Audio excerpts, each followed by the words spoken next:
Anduna November kalo konnala bi juma obebe November kalo kili folo ma samba flani mwanani amnu sokolendo ana mali kono mali koka mali kuna funi bolo sira fe obla jeri nyatuma obisimila bi aka kuna fanya olu keneka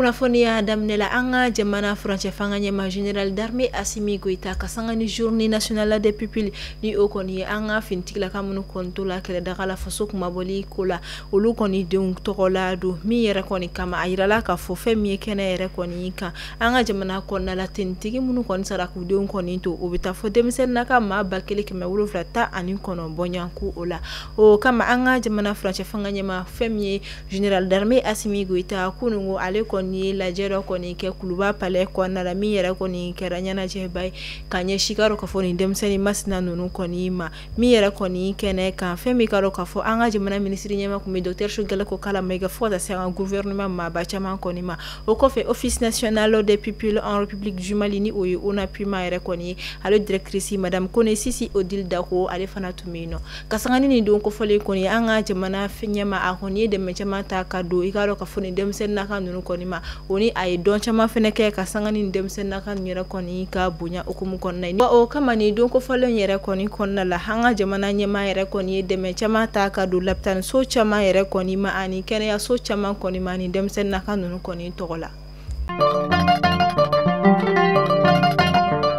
Ali biam tonga jamana nyema ka kuno fenyo olu konna la femi mois de solidarité ni o octobre kalu mitale no kanye shimbolo di nyoma ani den krefi kali o ma anga jamana France fanga nyema général d'armée Assimi Goïta ale kone de metama taganye shi laptan so olu kon ma fokata se la rol so ma mitale ke femi furakali minon kon ani karo ka fo ordinateur u kata se kalanke minon olu chama koni ma aduna okumu mi kono ore koni journée nationale des pupilles koni ni o anga jamana fintik la kamun ndura kele dagala olu don yere koni tokola do o konna abe talike karo kafo ko faba konna la sesira fucha man kon beni o kone centre de santé de référence o lu koni munu me bamako fokata se kolonche ba nyoro kati fana hani kata se hôpital Gabriel Touré kon mani obi bamako faba konna ani hôpital Mohamed VI ani karo kafo hôpital de dermatologie ni me bamako ani sika suka o lu koni fino akoni mina chama tagaji karo kafo ni laptan so ko folo mamu metalike appareil d'échographie o lu koni na ani karo kafo boosturi électrique fokata se accessoire chama wera olu koni ma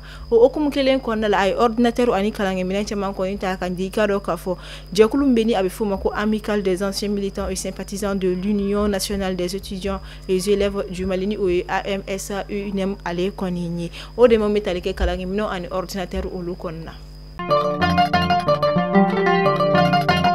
wala saka seka anga jamana maraba ko koni ndeme karo ka fo baloko de ku munu koni misega do anga jamana konna la femi karo ka fo Espagne jamana ale koni de meta ganye shi anga jamana koni ma wari mi kasabi beta ejo fo euro wari million sababo yankula ni yo yelema sefa war la ptijo fo milliard kele ani karo ka fo akun kan fe chama de koni na kadi anga jamana koni ma kere na kadu programme alimentaire mondial konna ni uye pam koni wala sanga jamana koni misega ere de me karo ka fo baloko ta fan fe la ka seka baloko gutese ani baloko gelea koni kele tuku yamina Bamako faba konna la ni wakati na kasangani anga jamana nyama kelen ko feka kuna fonia koni bla ko bakan sugu mun koni anga jamana konna la bakan sugu lo vla olu wili kunya olu koni ma jatemina koni ayira ka foko asugu chama koni willa kaba mi yera koni sera ayorla ibaye ka fofo shira koni tino tuguni ni alaje ma koni ma fo misi doni fana benanga fe mi meke jamana doni na kana ni kama ukoni ni kalikaka anga jamana marabolo sabana Ségou région ni ale ko minimbe abe fo mako marakani buku o karo ka fo marakani buku dugu chama ko ni biam wakati mne ko samunu ko me de kun ko na ni obetali ke sama ko la jibugu banankoro ni nene bugu fokata se bawle ani jakoro jofina no bugu tenu ale ni dogo bugu ko ni ma ni wakati na kono cheni kala ko ni jigile no ka foro ko na mi be ku ga sene fo mbra jiralen ko ni chen foro ko na kasoro o ma se karli e folo mi yere ko na ayira la ka fogo sante meno yen de kun kele na se uma se ka toko ya foi koni soro uka samya la kadaka umasa samya maja ula fema soro sena koni kelen kofe o kama nyina ubuda makashi marabulo nyema wala fota se anga jamana nyema mo kasika udeme kasika fere koni soro ni kono cheni kala nunu konna note habina samya chen ubulo mi yerep sege sababu ka balogo gele na ti dugu kono marabulo kono fo jamana bisika ita soro mi konina Akera arabadon temeni octobre kalo kile bisaba samba fla ani muga ani nani koro marabolo konna la femi mobili doni o kone dogojo mobili do kone tuma mina ale kone kumiki ikumbo ikaro ka fo deru duku kani o kone suku kone tumebe arabadon temeni kone ma ale kone siraba kan kasara do kone soro min kara sabu ka makele kone bone ani na kama sigin kone o joki o kelen la seria o ye ayira ka fo ko mamunu kone joki na utara ka o kunda femi koro yere kone centre de santé o kone gani o ye alaptan so kone ni Amita gawe region konna la femme Croix Rouge malienne alini USAID ka bulu di nyoma konna la araba temeni octobre kalu kile bisaba u koni ni karo ko fokiti do koni kla dembaya bakelen biolon vla ani shekin bonyan kula munu koni de kun yere koni soro ka sabu ke njika cheni akla karo ko fo gawo ani gunzure dugu mawde koni nyongonche munu ye de kun koni soro sanjika chenna de mamu metali ke toblu ko mina on koni na fota si show madaraw ani karo ka fo sange olu koni na Amta yan foila marabolo korna la ayirala ka fo ka sangani tarata don temini octobre kalo kile muga ani konoto ka sangani ne ka eta ani saba wakati ko ni femi guana commune konna ni alebe kilometri muga an durnyoni ka do yan foila dugu konna la sanu boro mi koni beno ko musumani shifina ka do ni alere koni nationality nigerian koni ni abebo nigeria ka do ni ashibe samu ko bonyan ko konna ayira ale shu koni yere ka ro ka fo ni sanu bo yoro koni na sangani comité de gestion des sites miniers awera koni chefu ka nyefoli ni oye anyama ka nyefoli ay ayira fo koni musola ka koni akungolo de koni meka jolibo mi mesega ayira ka fo akungolo fara la fen ko walma fen koni fara la kuna ayira la ka fo ale koni shude yera abonena andina o kama femi commissariat ma koni wulika jow damne wala saka sega yirenda ni ko ka mi manake asbabu ka sika wudo Ameta buguni marabolo konna la ayirala arabadon temene ko femi kanabisini o kono nyana minima fe min kono mesene furo konna la ko o koni furo kono yira wa ko femi karo ka fo ashu min kono kumi abita shumba chamande kono bonyankula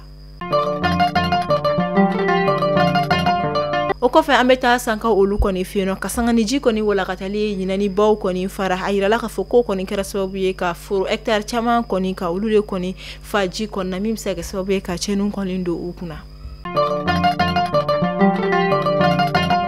ko abeta hectare keme wolonvla bonyan ko la min kon ni malo senendo akon na la Tombouctou region kon la kerenkerene ala femi lac oro min kon imbe tuikaro ka foton ka ere konina ko ji kon dona olu kon na la kosebe ka olu kon na fa kosebe me ka sangani duguma kon ka wuli ka jo kon uye fere do kon so wala sa ji kon kana seka cheni kon do ni furu ko fele non kon na la Tarata don temeneni o kera octobre kalo kile muga ani kono toy anga jamana faba critique so kono ni o cour d'appel de Bamako kono anga critique la kono nyema femi nye politique to nyema mata ani kile munu kono tu minela ka sangani juin kalo kile muga temeneni samba fla ani muga ani nani o kama tarata don temeneni na ni o benat octobre kalo kile muga ani kono to ma femi cour d'appel de Bamako kono la o dossier kono tu me anga jamana critique la olu kono nye koro mi yere kono uye jabu Jalen Poli Black ani kalo klita ani fla kono ni o November kalo klita fly Amta kidale region konna la kala wili to koni machantu kuni atotora pango kele ani nyawa nga koni ajate mine kidale region konna la ala frako kalan koni ka wili adon ko falani o koni November kalo klinani na tayni o bebetene don koni ma ko la ko so nunu chaman koni la ko metru koni te kala mina wili ka sur la ko metri ko gele ya koni be ulawa ko obi udama kashike femi karo ka fo marabulo nyema wi ani jamana nyema wi ka sika fere koni sur la ko metri munu kanga ta kur kon di karo ka fo kidale region konna la o kana wal mana sur ma woro de bibla unu la no teni kala wili koni ni metri konti kala wili koni mabofolo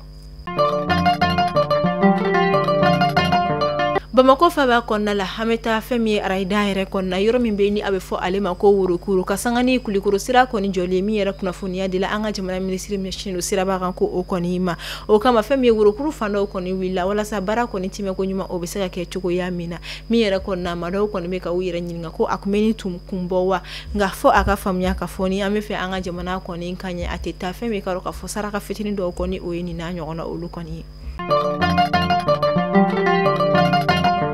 novembre kalo tile 7 la ka taa bila novembre kalo tile 9 natala san 2024 fɛn min stade Juventus Merci de Yirimajɔ kɔnɔna ye i ka dɔn k'a fɔ festival du nord o kɔni ta ko fɔlɔ kɔni baro bɛna n'olu ni o kɔni festival min okumu kɔnɔna la an ka jamana kɔrɔnfɛlaw kɔni fɛn caman min yɛrɛ sɔrɔ a kɔnɔna la ni o bɛ tali kɛ exposition na concert live fo ka taa se conférence ma échange restauration ani fɛn caman wɛrɛ olu kɔnɔna Dakoro negetana a yirala ka fɔ ka don septembre kalo laban kɔnɔna la san 2024 kana octobre kalo yɛrɛ kɔnɔna la a yirala ka fɔ sirakɔrɔ negetana ni o kɔni bɛ Bamako commune 6nan kɔnɔna la ni o ye an ka jamana faaba ye fɛn min ka dɔn ka fɔ binkani tigila mɔgɔw kɔni kun gɛlɛn n'u ka wulikajɔ sabati ni yɔrɔ kɔnɔna la kosɛbɛ min yɛrɛ kɔni ye ka marifa jɔ mɔgɔ la k'a tigi ka bolimafɛn minɛ la ka don a kun mɔgɔw ka so kɔnɔ k'u bolofɛnw kɔni ta ka tɛmɛ walima ka mɔgɔ dɔw kɔni bolofɛn ta k'i ka tɛmɛ o kɔni kun sanga wulila kosɛbɛ ni marabolo kɔnɔna la min yɛrɛ kɔnɔna wagati min ko sisan fɛn min ye an ka jamana ɲɛmaaw kɔni kɛlen n'o ka wulikajɔ sigi sen kan walasa ka se ka yɔrɔ in kɔni ka a sécuriser ani Bamako fantan naani bila lajɛlen fo ka taa se an ka jamana fan bɛɛ ma. Orange Mali, Malitel, fo ka taa se Telecel ma ale ni Fintech Wave olu kɔni jɛra ka o bolo di ɲɔgɔn ma ka gafe dɔ kɔni bolo nɔbila ni o kɔni ka contrat de prestation dɔ kɔni signé u ni ɲɔgɔn cɛ min bɛna kɛ sababu ye ka mobile money ko kɔni sigi sen kan ni min na kɔni bɛɛ lajɛlen kɔni bɛ se ka baara kɛ ni ale walasa bɛɛ lajɛlen kɔni bɛ se ka lafiya k'a ma sɔrɔ a ma fɔ ko Malitel don a ma fɔ ko Orange don a ma fɔ ko Telecel fana kɔni don kuma tɛ ka taa se Wave o yɛrɛ kɔni ma. Ame bi kunnafoniyaw kuncɛ farikolo ɲɛnajɛ bina ku ka fɛn min ye CAF Award ye an ka jamana samatasɛgɛw ka gardien ni ale Jiki Jara ye ale kɔni i yɛrɛ sɔrɔ mɔgɔ nominelenw yɛrɛ kɔni kɔnɔna la ka sanga ni Confédération Africaine de Football ni o ye CAF ye ka sanga ni alamisa tɛmɛnen ye ale kɔni ye a ka lisiw kɔni yira lisi minnu kɔnɔna la maa minnu kɔni nomine la olu tɔgɔ kɔni bɛ a la o kama catégorie masculine de CAF Awards 2024 la an ka jamana samatasɛgɛw ka fɛn min ye a gardien ni o ye Jiki Jara ale kɔni y'i tɔgɔ sɔrɔ i ka dɔn ka fɔ lisi yɛrɛ kɔni na i ka dɔn ka fɔ a yɛrɛ kɔni prix ni o ye a trophée du ye o bɛna kɛ décembre kalo tile 16 nata Marrakech ka olu kɔni fɛ Maraku dugu kɔnɔna la o kama an ka jamana samatasɛgɛw ka gardien Jiki Jara ale de kɔni kɛra malien kelen ye min yɛrɛ kɔni nominé la ɲinan ta kɔni édition na. An bɛ taa senfili ni bolofili bina kun kan ni o kɔni arts martiaux ye arts martiaux discipline bɛ ni a bɛ fɔ o kɔni ma ko aikido maître ba min yɛrɛ kɔni kɛra mɔgɔ fɔlɔ ka aikido dojo ni o ye a salle d'entraînement k'o dayɛlɛ an ka jamana kɔnɔna la dabama kɔni ka wele sera ale ma dɔgɔkun tɛmɛnen na k'a si to san 85 bɔyanko kɔni na ni ale tɔgɔ tɛ dɔwɛrɛ ye maître Seku Traoré ni bɛɛ ko ale ma ko maître Cheikh an b'a fɔ ala ka barabara nɔgɔya maître Cheikh ye ka d'a kan fɛn Fédération malienne d'aikido o directeur technique fana kɔni tun ye ale ye maître Cheikh ala ka saya kɛ i ma lafiya ye ala ka dojo do jɔlen to i tɔgɔ la fɛn min ye Mali aikido ye o tɛna se ka ɲinɛ i kɔ wa i ka discipline fana tɛna se ka ɲinɛ i kɔ. Mali kunnafoni bɔlɔlɔsira lajɛbagaw aw tulo garisɛgɛ kɛra ni kunnafoniya ninnu de bi aw ni ce a ka lamɛnli ko ɲuman na a y'aw sɔgɔlen to Mali kunnafoni bɔlɔlɔsiraw la kunnafoniya jɛlen min sɔrɔ yen nɔ de aw ka mɛn sini ni Ala ma basi kɛ ni aw la Ala k'an si jɔ koma kɔnɔ k'an ka jamana basigi.